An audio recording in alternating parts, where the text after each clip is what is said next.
Roll Tide and welcome back to Crimson Drive, driven by NASCAR. Roger Hoover now pleased to be joined by Alabama catcher Marlie Giles for the Crimson Tide softball team as we're with you inside the Advantage Center at our podcast studio at Sabin Field. And Marlie, Roll Tide, it's great to have you here. Roll Tide, I'm excited to be here. Thank y'all for having me on the show.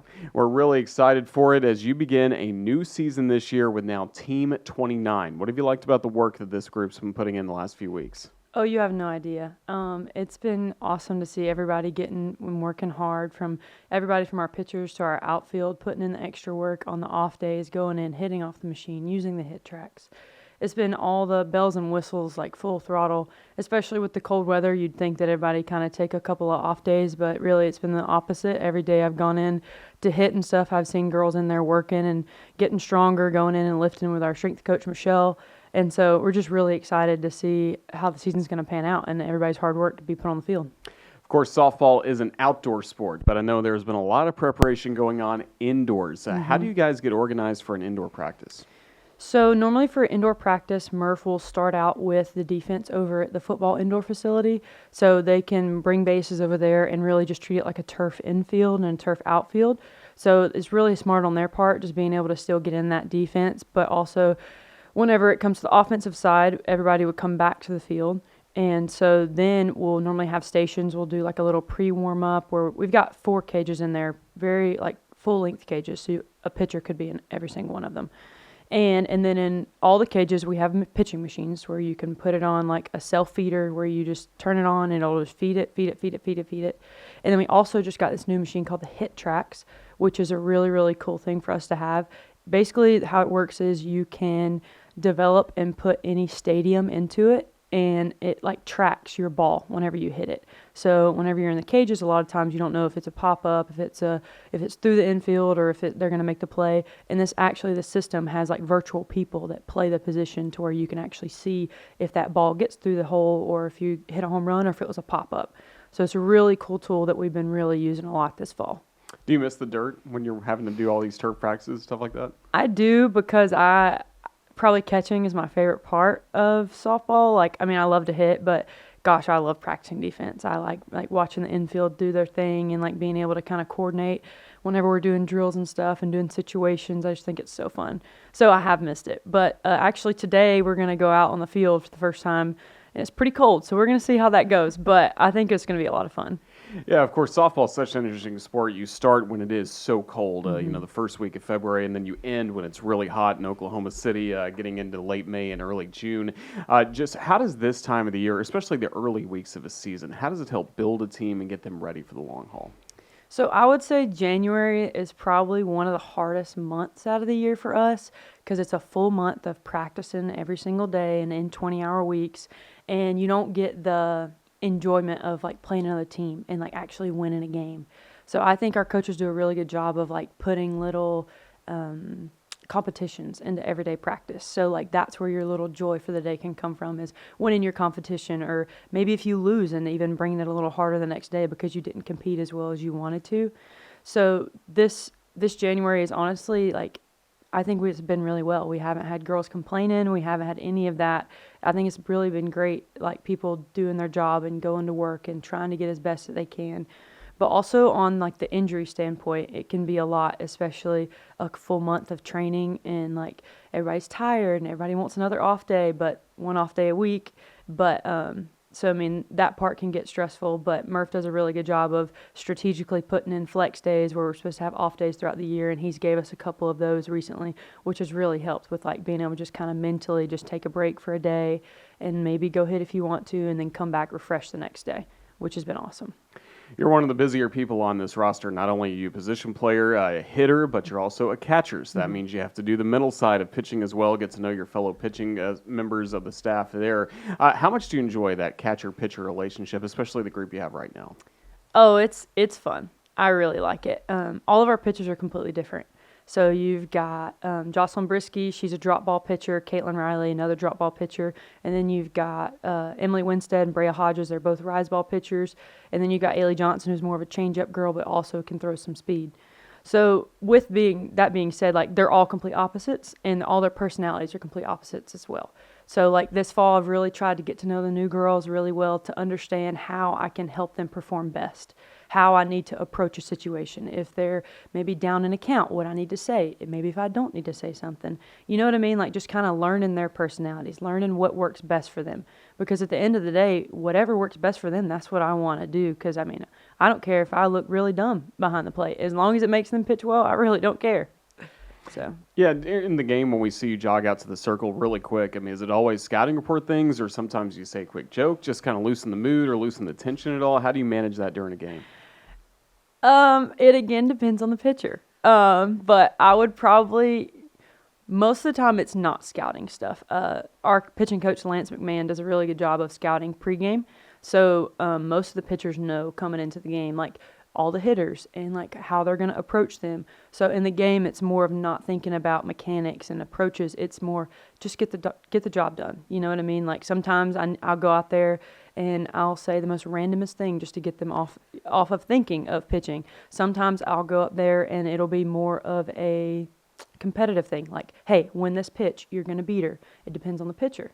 Because some pitchers don't really like to amp up the moment any more than it is, and some pitchers pitch best whenever it's in a really tight moment and they're really competing.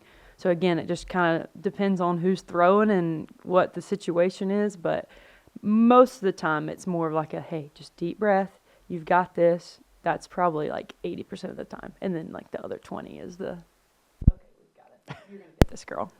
Did you ever pitch before in your career? Oh, absolutely not. Okay. I had one pitching lesson whenever I was younger, and I don't even think I made it the full 30 minutes. I was so mad and bored, I wanted to just quit. So I quit. Well, you certainly have found your niche for this softball program. And for you, we get to talk to a lot of members of Team 29, and many of them are from outside the state of Alabama. And they talk about watching the Crimson Tide from afar. How about from you being from Chilton County and Clanton, getting to watch this program growing up? So I would definitely say I was a Bama fan growing up. My dad's a Bama fan. Most of his side of the family is. We've got a little Auburn fans here and there. But definitely mostly Alabama. And I mean, I grew up going to the games. Like I remember most of the time I would go, for some reason it was always cold. I don't know why. So I just remember sitting in the brickyard with my blankets, like and my mom and stuff, just sitting on like the little grass in the outfield. And then for a while there, it was more just I was so focused on going to college and playing that I guess I kind of lost sight of like the dream of like going to Alabama. And then whenever I kind of started going through the recruiting process, like getting really close so we can talk to college coaches our September 1st of our junior year. So I would say whenever I was a freshman in high school, I finally started like really thinking about like schools, and then like the dream kind of not came back. It's not like it went away, but that was whenever I was like, okay, like this is going to be a possibility. So we've got to really get it into gear. And that was whenever I was more in awe of being able to come here, is whenever I was kind of older and really understood like what it meant to play here and like all the girls and what it stands for. So with that in mind, who were some of your softball heroes when you were the little girl in the brickyard, and then in high school, and when you finally got to start interacting with a lot of these players? So I would definitely say whenever I was younger, I loved watching like Haley McClenny, and I also liked watching Chauncey Bell, which was a catcher. She was tall, blonde, and I remember coming to a camp whenever I was younger, and she like talked to me or whatever, and it was just like I was like, oh my gosh, that's her, she's the catcher, and it's just really cool being able to like see people that you look up to, and then like whenever they come back to like the program because they love it so much and want to come to the alumni stuff and all the things, and being able to see them and meet them is really cool. And then I guess whenever I got older, I don't know if I had a favorite player. I just liked watching the team as a whole. Like I remember whenever I was a senior in high school, or maybe a junior, I don't remember. Whenever Montana threw the perfect game at the World Series, I remember just like being so excited for them and being like, I can't wait for that to be me, and to like finally be able to like play with the girls and get to know the team. But definitely as I got older, like I knew all the girls on the team. I knew where they were from. I knew their position. Like it's kind of a little creepy if you think about like how much I knew about the team like as I got older. But obviously whenever I was younger, I didn't really know like the names as much. I mean, I would have my favorite here and there, but it was more of just like, honestly, like a fantasy. Like, like you always dream of growing up, like, I want to play for the University of Alabama. But there's always that thought in the back of your head that's like, well, you might not go there. So, like, don't get your hopes up too bad because you don't want to be disappointed if you're not able to go. Was it always softball for you? Were there any other sports you played? It was definitely always softball for the college route. I did play basketball in high school, and I did love basketball, but I would definitely say that basketball brought out the anger in me. If you ever watch me play basketball, like I didn't shoot. I didn't like to shoot, or I didn't like the ball in my hands. I just like to rebound and get it to the point guard and go play defense. That's what I was good at. And so, I mean, I loved basketball. Don't get me wrong, but you could say that our coach, there was some head bobbing back then. But I mean, I'm glad I played in high school and wouldn't trade it for the world. So I mean, I got to meet a completely different group of girls that I never would have met if I would have just stuck with softball. Even though we were from the same school, we weren't that big of a school. Like, I made relationships with those girls that I would have never made if I would have just played softball. And I don't regret that at all. So I was really, really glad that I played throughout all my years in high school. From Chilton County, what makes Chilton County peaches so good? Oh, I have no idea. All I know is whenever I go home, there's a bunch of peach trees all on the sides of the roads where people are planting and trying to harvest for the spring. I have no idea. Well, I go to farmers markets here in Tuscaloosa with my wife, or in Birmingham where we live, and that's all you see is Chilton County peaches everywhere. Oh yeah, they're literally delicious. Like, up until this is sad, but probably like in high school, I didn't even know that like Georgia was known as the peach state. Like, I was like, how is Georgia the peach state? We're literally known for peaches. And like, little Chilton County me is like, our peaches are better than theirs anyways. But they're like massive, the peaches that we have. And I don't know why they're so big, but my favorite memory probably with peaches is like my sister's fiance, his dad like worked at a fruit stand. And so he would bring us like a big basket of peaches whenever we would go out on the lake for like any event, like in the summer. And we would just keep like a little knife in the compartment in the boat, and we just peel the peaches as we'd want to eat them out on the boat. And they were so good. I don't know if it was the water that made me so hungry, but those peaches were amazing. And that is something I'll never forget. Yeah, that's a perfect setting, perfect snack. So that's definitely good to see. Oh, yeah. So definitely a lot of hometown pride for you as you get to, again, you're hoping that Alabama would be in your future. Just describe the recruiting process. Like, did Murph remember you from some of those camps when you were younger? No. No, he didn't. But I mean, that's okay. My recruiting process is a little different than most girls nowadays. So I grew up on playing league ball up until I was like 10, I think, or 9 or 10. And actually, the true story is that our all-star team, they wanted us to practice more. So we started a little travel ball team just to practice for the all-stars more. And we were called like Fusion, and we were like neon yellow. And after our first year of that, we were terrible. But we did good in all-stars, but like travel ball wise, we were like terrible. And so after that year, I guess our parents just decided that they were going to just try the travel ball route because like league ball was like, I don't even know what was going on. I was too young to really know, but they just wanted to try out the travel ball scene. So my dad actually started a little travel ball organization called the Jaguars. And so it sounds as redneck as it was, but just kind of from girls from all over our county. Would have like some from Prattville, maybe some from like Chelsea or something like that. But we started out as just our team, and we played for a couple years, and it ended up growing like the organization did. We got better and better, and I think at one time maybe there was like 6 or 7 teams. But whenever I was around 12 or maybe 12 or 13, my dad was realizing that in order for me to get seen by these bigger coaches in like places like Alabama, I was just going to have to play on like a higher class like travel ball team. Like, I just wasn't going to get seen playing for this team called the Jaguars. It sounds like they're from Chilton County. You know what I mean? And so I played on a couple of teams before I finally got asked to come play on the Birmingham Thunderbolts. So it's like a team up in Birmingham, and it's owned by Richard Shea, and there's a guy, he like runs all the practices, and it's really cool how they do it. So his name's Rocky Thompson, And they basically have these practices twice a week on Tuesday and Thursdays. And it's from 5 o'clock to 8 every single Tuesday, Thursday. And it's a chance for all the girls that play for this organization, like it doesn't matter if you're 10U or if you're 18U, to come and practice. And something like that, whenever I went to my first practice, it was a completely different league from anything I had ever done in my entire life. Like, there was balls flying around everywhere. I didn't know where to go. Coach Rocky, he just said, go last and watch what the people in front of you do, because I'm not telling you what to do. So literally the girls there know that if there's a new girl, hey, like, you got to explain to them what to do, because that's just how it is. And I had so much fun. I think that's where I developed my love for playing defense, is being able to practice. We would practice for like 3 and 4 hours twice a week, and it was just defense. Like, we didn't even do offense. Like, it was like, you hit on your own time. You come to practice. We're going to learn how to play defense. And so I developed so much as a player just playing for that organization. I think I started the fall of my sophomore year, so I was able to play for them for 3 years. And after my first year of playing, that was how Coach Murphy found me, was from my travel ball coach at the time. Like, he was like, where's your dream school? Like, I need you to make a list. Where do you want to go? And sure enough, Alabama was my first school. I was like, well, that'd be the dream. Like, if I could go there, that'd be like really cool. I can't imagine like going anywhere else. And so on September 1st, my coach was like, hey, be ready. Like, you never know. Like, he might call you.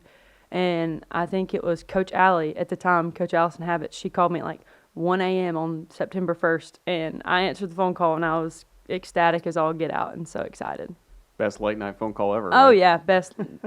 Yeah, best late night phone call ever. It was awesome. Oh, that's really cool. And so, again, you got the experience of, growing up being a fan, coming to games, and then now you're able to take a look behind the scenes a little bit, and you make that decision to join the Crimson Tide. Let's, first of all, talk about that. What was your signing day like? Oh, my signing day was so cool. So where I'm from, we don't get very many, like, athletes, especially that go to Power 5 schools. And so, like, my mom helped me set it up where we were in, like, a little auditorium that we have. No, not auditorium. The gym. We were in the gym. And we, like, made little invitation cards and, like, sent it out. And, like, the whole side of the gym was, like, full of, like, friends and family that, like, love me and care for my, my future, and that have been a part of my softball life or school life or whatever it was. And it really just kind of showed the testimony of, like small towns, they really do care about each other, and like how I think if I would have been at like a bigger high school or something like that, it would have been a completely different scenario, where maybe there would have been a couple people here and there, but they didn't truly like know me and have as much of an influence as they did all the people that were there that day. That's really cool to hear about. So you make that decision, you graduate high school, and now you come here to Tuscaloosa. Mm-hmm. Just describe your freshman year, that fall, getting to know some of the upperclassmen. Mm-hmm. Who were some of the good leaders that welcomed you to Alabama softball? So my freshman year was Montana Founts, Allie Shipman, Ashley Pringy, and Faith Hensley's senior year. So very big senior class. I was coming in, and I was probably terrified because, they were just such big names, and I knew how good of players they were. And Allie Shipman was a catcher, and I was a catcher. So, like, I kind of came in knowing that, like, she's probably going to have the position or whatever. But I also came in with the intent to push her every single day. I was like, I'm not going to make it easy on her. So I came in and practiced as hard as I could, and I wanted to really, I made a stab at the job. Like, I tried to win the job out. Obviously, she beat me out because she's amazing.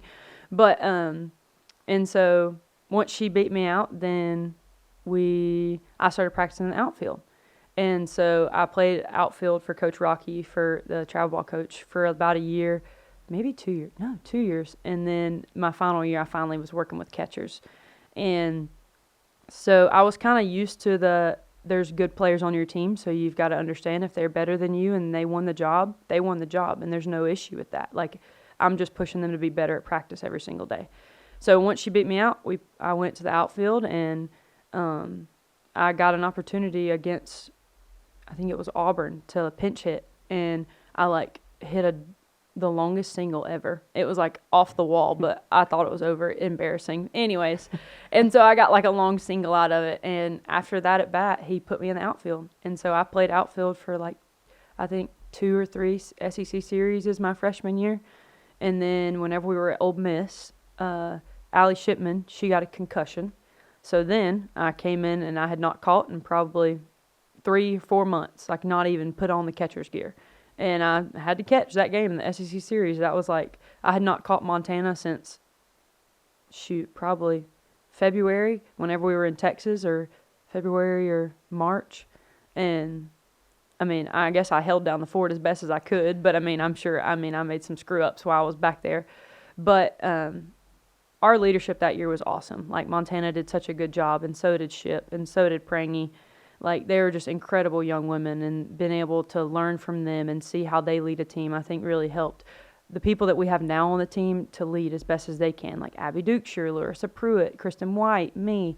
Like, we all were able to learn from them and be able to lead in the same way that they did. That's really special, and that was a special season. You mentioned getting to catch Montana. Were things just different with her? I mean, the velocity, the amount of break on her pitches. What was it like catching her? It was really cool. I would say for her was her attitude. She's unlike anybody I've ever caught. She didn't let the moment get too big. She didn't freak out no matter the situation. She always had the same face, and she was like serious all the time. And I was a little scared of her, not gonna lie, little freshman me. But I remember I was always so worried of like disappointing her in a sense, like especially whenever I was catching her. Like, I was like, oh my gosh, like I should have framed this better. I should have got this strike, or then we wouldn't have lost the game. Just like, I knew how much Bama softball meant to her, and it made me care about it as much as she did. I mean, I already cared about it, but the amount of love and stuff that she put into this program is crazy. And just seeing the pride that she had to be able to wear the A on her chest is really like one of the reasons that I'm as prideful as I am about it now. Because without her being able to show like, hey, this means something, and it's not just a jersey you put on every day, like it represents more than just yourself. Like, all of that me and the upperclassmen now are trying to teach the younger girls and the younger classmen is from her, is from the upperclassmen that we had teach us.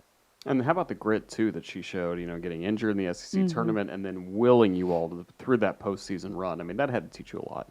Oh, yeah, absolutely.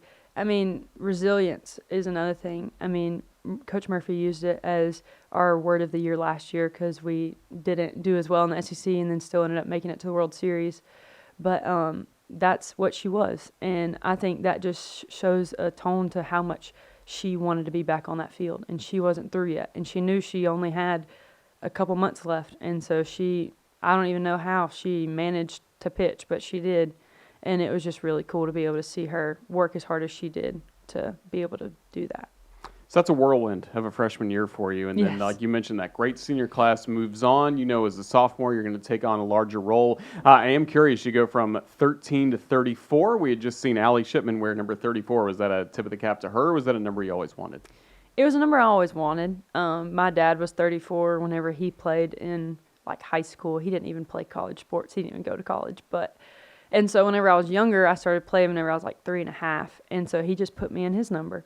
And I just never changed it. And I just liked it. And it kind of just fit always as I grew up. So everybody knew me as the girl that wore 34. It's kind of an odd number maybe. Definitely not as common as a lot of numbers. And so like whenever I came to college and everybody seen that I wasn't 34, they were like, are you going to change back? Are you going to change back? Like, you're supposed to be 34. And so I was like, yes, I'm going to change back. And so that's why I'm 34.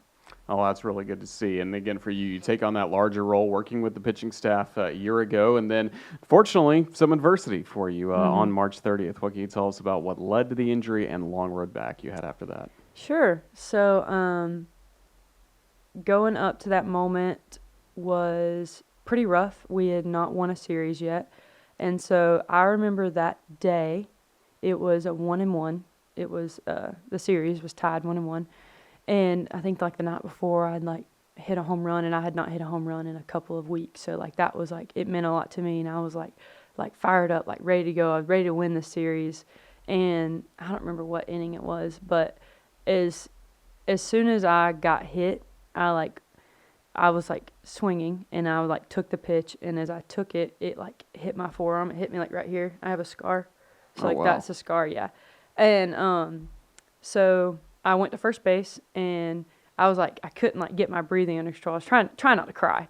And our athletic trainer AC comes out there, and she like is like moving it around, and I'm like not having it, and I'm like it's broken. Like that's not normal.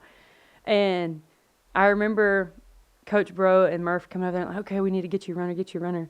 And I was like, I'm not getting a runner. And I was like, you're not taking me out of this game. It was like, the score was like 0-0 or 1-1, something. It was a tied ball game. And I was the lead and run.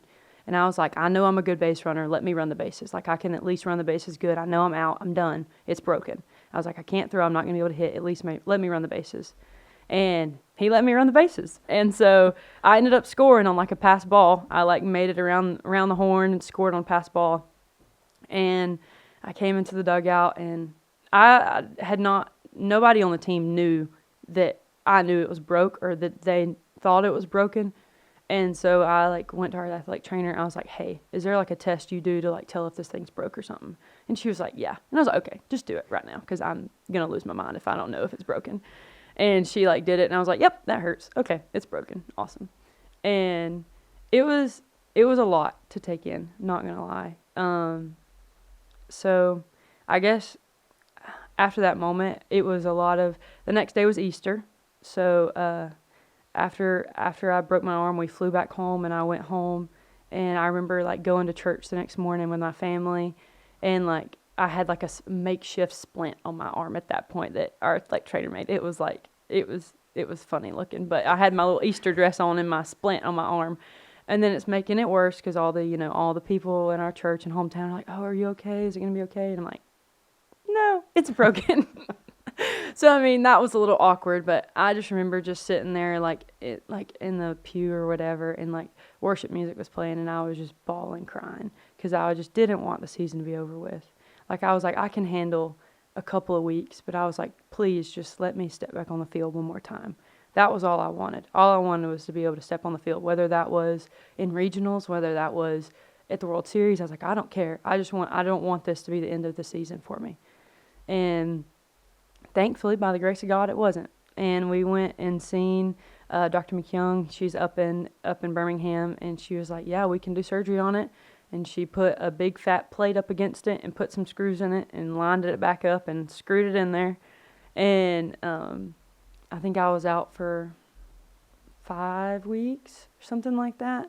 And I remember that I couldn't do this with my hand. So like, because the way your bones are, you can't do that anyways. And so they were like, whenever you can turn the bat this way, we'll let you hit. And so I was like, okay. And so I'd go to therapy every day, whatever. I had this machine that would turn my hand for me. Like, I was doing everything I could just to make my hand just flip over and turn. Because, you got to do that to hit.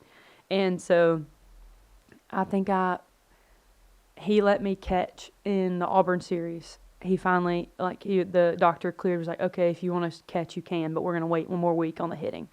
So I caught like a couple of innings of the Auburn game, and I was just like so excited. I was just like so grateful. I was like, I didn't even know if I'd be here, and like we've still got time. Like, I think I'm going to be able to hit. And then I think the next weekend was SEC tournament. And so then it was off the bat, I didn't start. So I didn't even know if I was going to get to hit this game, but I know that I had been cleared to hit. And mind you, at this time, I'd hit off of a pitcher, like a real pitcher, maybe twice, like since my injury, because like they didn't want me hitting off the machines because it was too like impactful.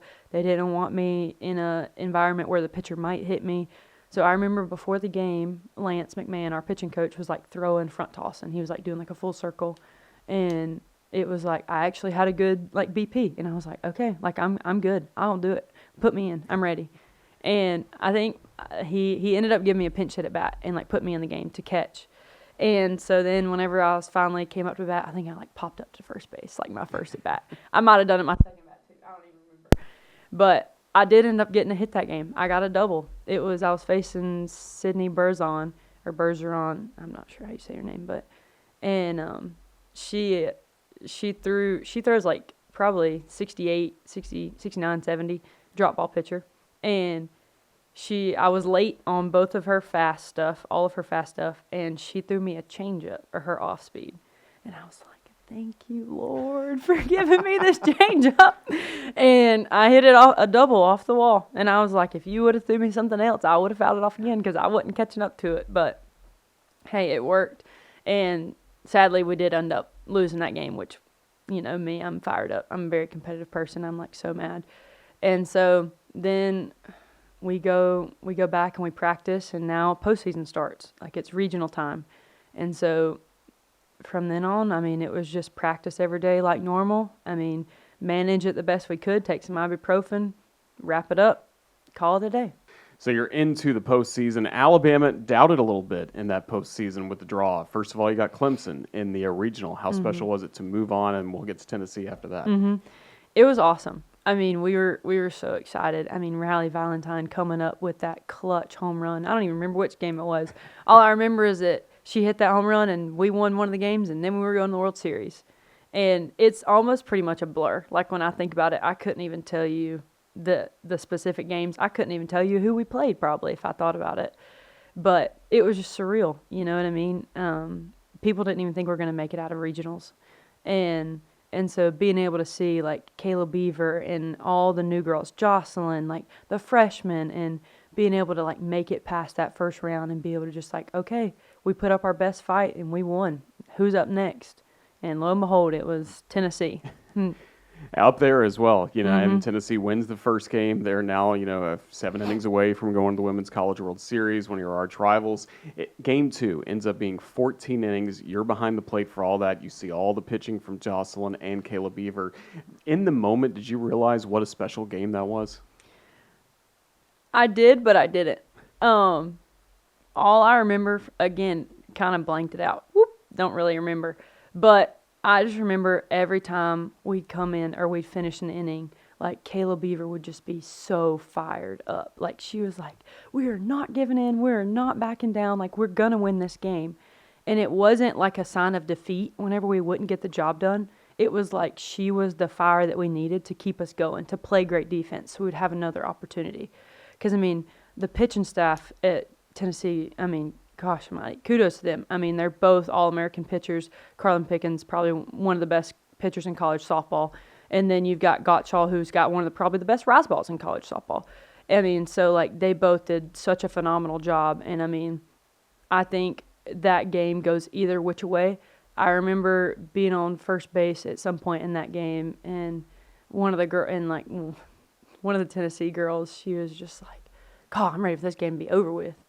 And, like, that was her mindset. And I was like, do you realize what you're playing against right now? Like, this isn't, like, just a tournament. Like, this is postseason. Like, I don't think there was any of that in our dugout. Nobody was like, oh, I just want this game to be over with. We were all just fired up and ready to go and just wanted, like, I'm sure you've heard the story of Lauren Johnson, like, getting pinch hit for and starting that inning off where Kristen White scored her whenever she was at third base. Like, she sat on the bench for 13 innings. And Murph was like, who wants to hit? And she said, I'll hit. And sure enough, he put her up there. She got the job done. And we just kind of kept it rolling after that. It was just one hit after another. And I think seeing finally winning the game, like, just was like, we're not losing the second. We're not losing the third game. And knowing that they all looked defeated, like, they didn't look like they were going for a revenge. They just were kind of just like, ugh, we just played 14 innings and lost. And I think that fired me up even more, because I was like, you better, if I'm going to play you and you're going to beat me or you're going to lose, like, respect the sport enough to care. You know what I mean? Or, like, at least a lot of fire, which, I mean, all respect to Tennessee. I mean, they're a great program, and it was just, I guess maybe that's just what I was telling myself to get me fired up for the game. Who knows? But it was more about us as a team. Like, we were going to win, and I didn't have any doubt about that. And then, I mean, gosh, Riley coming in clutch again in that next game, hitting that grand slam in the first inning. And then after that, having the rain delay, and then going in and just sitting, I don't know where we were. We're somewhere in Tennessee where they had like a little, I think it was like a ping pong table or something. And we were just sitting there, and I was like, we're going to the World Series. Like, we were up 4-0 in the first inning. I was like, we're going. We're done. The game's over with. The game is over with. And when we went back out there, we made sure to come out with energy and like ready to go. And we won the dang thing. We won it. And Beaver held them, and she pitched a phenomenal game. We played great defense. And it's a memory that I'll hold very dear. And I'm just so grateful to be a part of that team. Yeah, anytime punch ticket to Oklahoma City is special, but especially there in Knoxville, I know they had some victory cigars. I mean, it was the full celebration. Yeah, yeah. But then you get to Oklahoma City and you hit the game-winning home run against Duke. Tell us about that at bat, and also where is that home run ball? We know it's given back to your parents. Is that back home in Clanton? You have it here? I have no idea where that ball is. If I'm being completely honest with you, I have absolutely no idea. But leading up to that game, let's see here. I mean, it was nothing special. I mean, it was the same thing I prepared like any other game. You know, we knew that we couldn't lose. I was like, I'm not losing. And I think the last time I had played Duke was like whenever I was a freshman, and it was like in Clearwater. And the last time I had faced the pitcher that was throwing, she like hit me in the hand, and like it like bruised up real bad. That's the only thing I knew. But I definitely wasn't overthinking or anything like that in the box. And I guess the good Lord was with me that day because, I mean, I was a little under that ball anyways, and it still made it out somehow or another. So I don't really know how. But, I mean, you look back at that game, and yes, I did hit the winning home run. But if we don't hold them and have as good a defense we have, they could have scored way more runs. I mean, again, hats off to Caleb Beaver and Jocelyn Brisky. I think they both throwed a little bit that game. Like, without that pitching, they score another run. My run doesn't matter. And, I mean, I know that, and I know that we're not in that position without our defense and without our pitchers and without the runner being on base in the first inning whenever we scored the first run. Like, it's just we always look at the winning home run or the winning wuss and the winning that. But, I mean, it's a team. You know what I mean? We're not there without the team. We're not there with Riley getting that winning hit in Super Regionals. You know what I mean? And I think whenever you think about it like that, it's just I just was the one who it happened to happen to me that day. You know what I mean? And maybe the next day it was going to be somebody else. The next day it's somebody else. You know what I mean? Just like Riley having the winning hit in the Tennessee game, I had the winning hit in the Duke game. And so, like, it just, you never know. You know what I mean? It's not one person. We're just a team, and we're just there to play.